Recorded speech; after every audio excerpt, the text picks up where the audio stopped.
जय हिंद, जय भारत। आप देख रहे हैं अजय भारत मीडिया, जहां हम बनते हैं जनता की आवाज़। Federation of senior citizen welfare forum के द्वारा गुरुग्राम में एक कार्यक्रम का आयोजन किया गया था।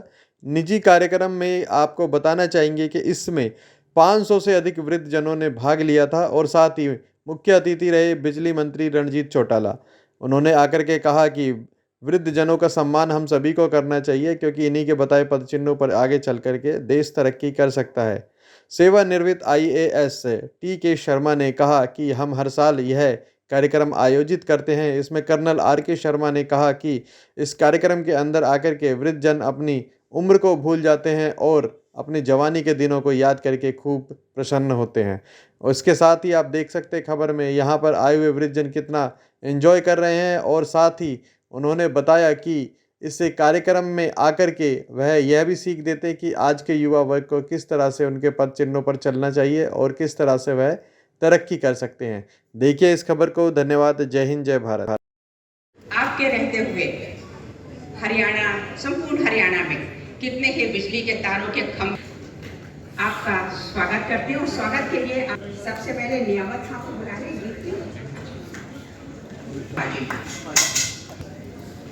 चीफ वेटरन श्री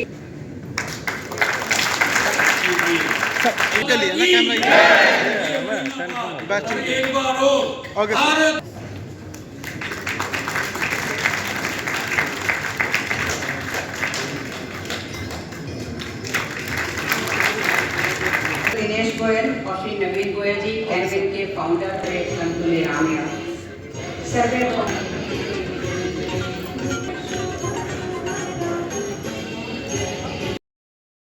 प्यारा सा लोकगीत प्रस्तुत कर रहे हैं। ये लोकगीत हमारे एक आदमी पागल खाना देखने गया तो सुपरिटेंडेंट साहब उनके साथ थे। तो एक कोई वहां पर चिल्ला रहा था, शबनम शबनम शबनम। तो उन्होंने कहा कि ये कौन है? तो कहते ये पागल हो गया है, तो शबनम से प्यार करता होगा और वो इसको नहीं मिली। तो ये पागल थोड़ा आगे गए, एक और चिल्ला रहा था, वो भी यही कह रहा था, शबनम। तो उन्होंने कहा ये कौन है? इन्होंने कहा इसकी उसके साथ शादी हो गई थी। डेट ऑफ बर्थ क्या है? तो आप बताने लगे ठीक है सर, मैंने जो प्रधान है माफ करना। आप बताइए उन दो बुजुर्गों को जब मैंने सुना था समझा कि मुझे तो अभी बिल्कुल अगले 15 साल भी नहीं सोच रहा था। मैं आपसे चर्चा करूंगा। सारी कैबिनेट में सब परसों एक फंक्शन था, बिग प्रोग्राम आया करते थे। मैं था मोदी साहब की मन की बात उसी जगह था। प्रोग्राम सीएम साहब का था, उनका कैंसिल हो गया। मुझे ऑर्डर मिला कि उनमें जो बढ़िया जिन्होंने नाम कमाया, अच्छी ग्रोथ करते हैं, उनको सम्मानित करने का काम दिग्गज स्पॉन्सर वो कर रहे थे। मैं वो प्रोग्राम करके आया। उम्र थैंक यू बल्ला जी, आप आए। बाकी सब सवाल बैठ जाएं, ताकि जो हमारे please sit down in your respective seats. दो लोग उधर खड़े। सर, आप जो गांव में लोग रहते हैं उनको क्या संदेश आप देना चाहते हैं? सर देखिए, ये इंटरनेशनल सीनियर सिटीजन्स की मीटिंग थी जिसमें मुझे आने का सौभाग्य मिला। अच्छा लगा कि मैंने इस एज में भी लोगों को देखा, बहुत हौसले में थे। एक कपूर साहब, एक गोल्टर साहब के जो संगीत थे, उन्होंने जवानी के दिनों की यादें बताई और समझा कि बुढ़ापा कुछ है नहीं इस एज में, उससे हमें भी हौसला मिला।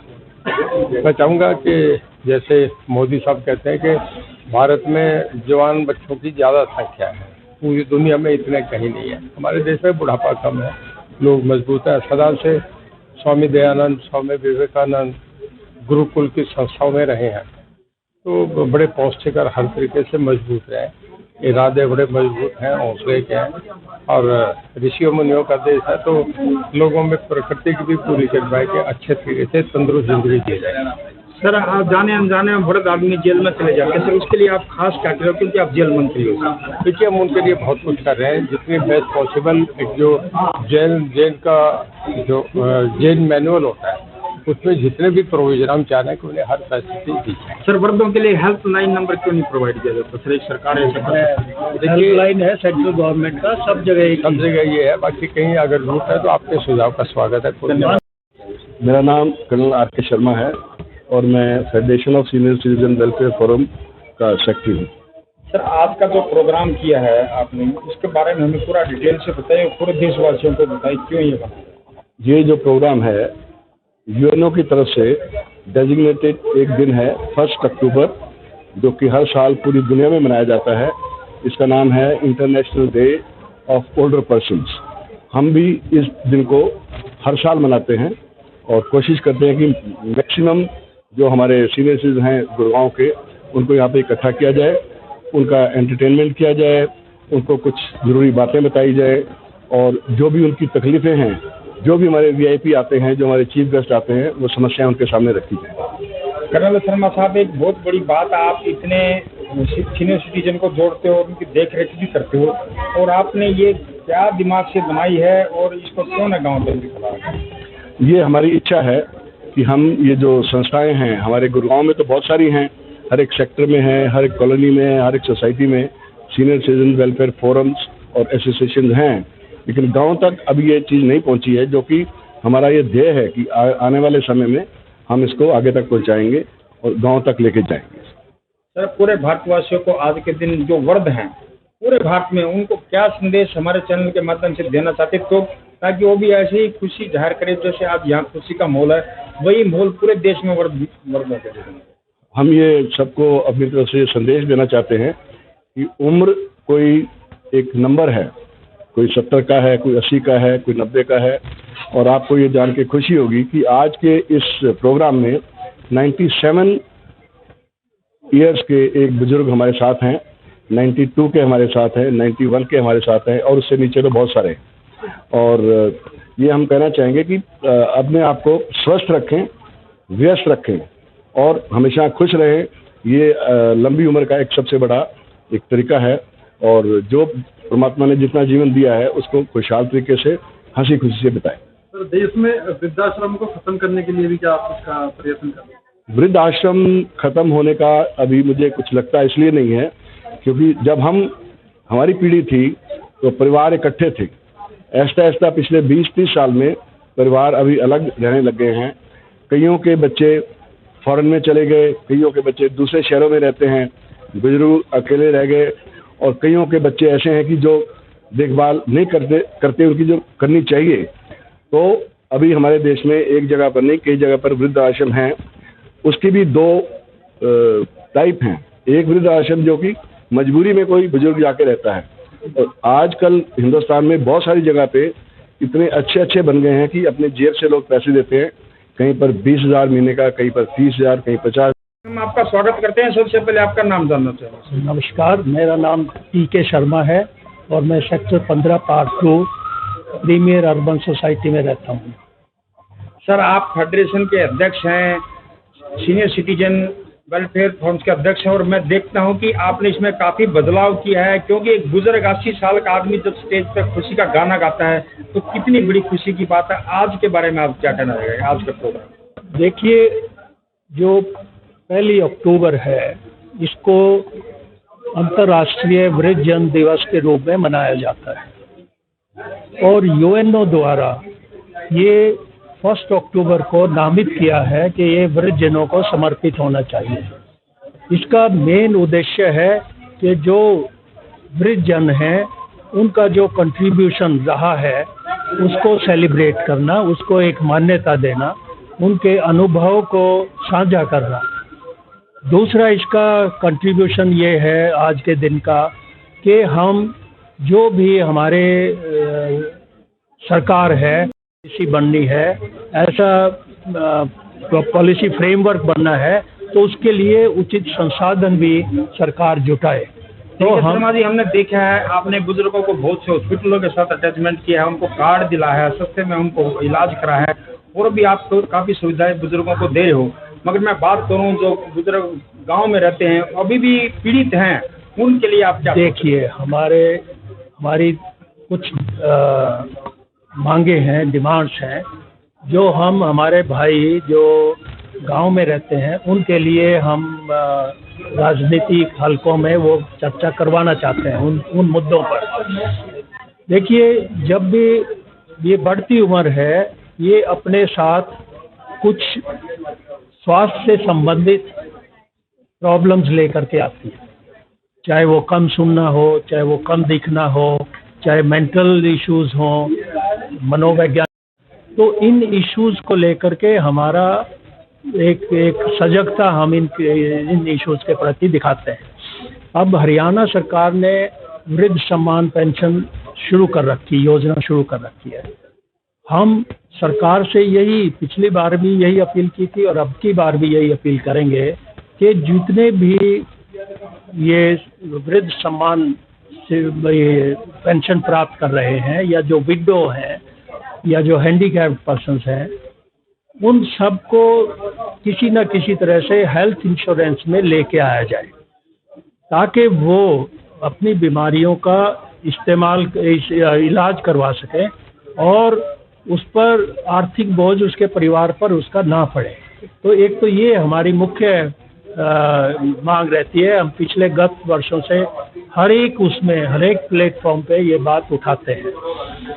दूसरा हमारा ये रहता है कि एक वृद्ध जनों के लिए उचित वातावरण समाज में हो, कि उनको सम्मान मिलता रहे। एक जो युवा पीढ़ी है हमारी, उस युवा पीढ़ी को भी जागृत करने का एक काम है कि वो समझे कि इनका क्या कंट्रीब्यूशन रहा है और उनसे एक गरिमा पूर्वक अपना जीवन वो व्यतीत कर सकें। इस तरह का व्यवहार समाज को भी करना पड़ेगा उनके साथ। तो ये एक सामाजिक जागरूकता की भी बात है। अगर उनको गरिमापूर्ण जीवन जीना है तो हमें जो उनके प्रति एक किस्म से एब्यूज होती है, शर्मा जी, मैं उसको देख रहा हूँ दूर जब करना। भी मिनिस्टर यहाँ पर आप आते हैं, आप काफी समस्याएं वर्तमान में उनके सामने रखते हैं। पिछली बार भी जो मिनिस्टर यहाँ पर आए थे, प्रोग्राम किया था, जब भी है पिछली को उससे पहले रणजीत सिंह साहब आए थे, आज भी मिनिस्टर साहब आ रहे हैं। आप इसको कितना अच्छी तरह कर पाए हो या कुछ मांगे आपकी मानी गई है? कुछ मानी जाती हैं, कुछ पे विचार वो लोग करते हैं और जहन में उनके रहता है कि हमने वृद्ध जनों के लिए ऐसा करना है। तो ऐसा नहीं है कि हमारी कोई बात जो है वो सिरे से नकार दी जाती है, ऐसा नहीं है।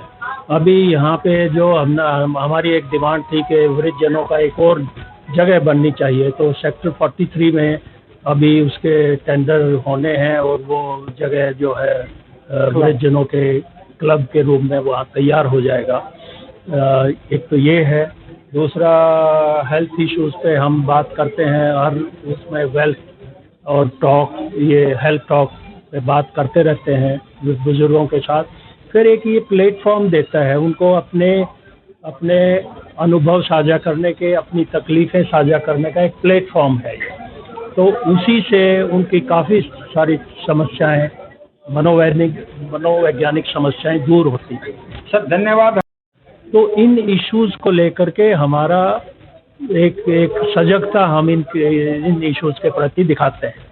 अब हरियाणा सरकार ने वृद्ध सम्मान पेंशन शुरू कर रखी, योजना शुरू कर रखी है। हम सरकार से यही पिछली बार भी यही अपील की थी और अब की बार भी यही अपील करेंगे कि जितने भी ये वृद्ध सम्मान से पेंशन प्राप्त कर रहे हैं या जो विडो हैं या जो हैंडीकैप्ड पर्सन्स हैं, उन सबको किसी न किसी तरह से हेल्थ इंश्योरेंस में लेके आया जाए, ताकि वो अपनी बीमारियों का इलाज करवा सकें और उस पर आर्थिक बोझ उसके परिवार पर उसका ना पड़े। तो एक तो ये हमारी मुख्य मांग रहती है। हम पिछले गत वर्षों से हर एक प्लेटफॉर्म पे ये बात उठाते हैं। दूसरा हमारा ये रहता है कि एक वृद्ध जनों के लिए उचित वातावरण समाज में हो, कि उनको सम्मान मिलता रहे। एक जो युवा पीढ़ी है हमारी, उस युवा पीढ़ी को भी जागृत करने का एक काम है कि वो समझे कि इनका क्या कंट्रीब्यूशन रहा है और उनसे एक गरिमा पूर्वक अपना जीवन वो व्यतीत कर सकें। इस तरह का व्यवहार समाज को भी करना पड़ेगा उनके साथ। तो ये एक सामाजिक जागरूकता की भी बात है। अगर उनको गरिमापूर्ण जीवन जीना है तो हमें जो उनके प्रति एक किस्म से एब्यूज होती है, शर्मा जी, मैं देख रहा हूँ जब भी मिनिस्टर यहाँ पर आप आते हैं आप काफ़ी समस्याएं वर्तमान में उनके सामने रखते हैं। पिछली बार भी जो मिनिस्टर यहाँ पर आए थे, प्रोग्राम किया था, जब भी है पिछली को उससे पहले रणजीत सिंह साहब आए थे, आज भी मिनिस्टर साहब आ रहे हैं। आप इसको कितना अच्छी तरह कर पाए हो या कुछ मांगे आपकी मानी गई? कुछ मानी जाती हैं, कुछ पे विचार वो लोग करते हैं और जहन में उनके रहता है कि हमने वृद्ध जनों के लिए ऐसा करना है। तो ऐसा नहीं है कि हमारी कोई बात जो है वो सिरे से नकार दी जाती है, ऐसा नहीं है। अभी यहाँ पे जो हमारी एक डिमांड थी कि वृद्ध जनों का एक और जगह बननी चाहिए, तो सेक्टर 43 में अभी उसके टेंडर होने हैं और वो जगह जो है वृद्ध जनों के क्लब के रूप में वहाँ तैयार हो जाएगा। एक तो ये है। दूसरा, हेल्थ इश्यूज़ पे हम बात करते हैं हर उसमें वेल्थ और टॉक, ये हेल्थ टॉक पे बात करते रहते हैं बुजुर्गों के साथ। फिर एक ये प्लेटफॉर्म देता है उनको अपने अनुभव साझा करने के, अपनी तकलीफ़ें साझा करने का एक प्लेटफॉर्म है। तो उसी से उनकी काफ़ी सारी समस्याएं, मनोवैज्ञानिक समस्याएं दूर होती हैं।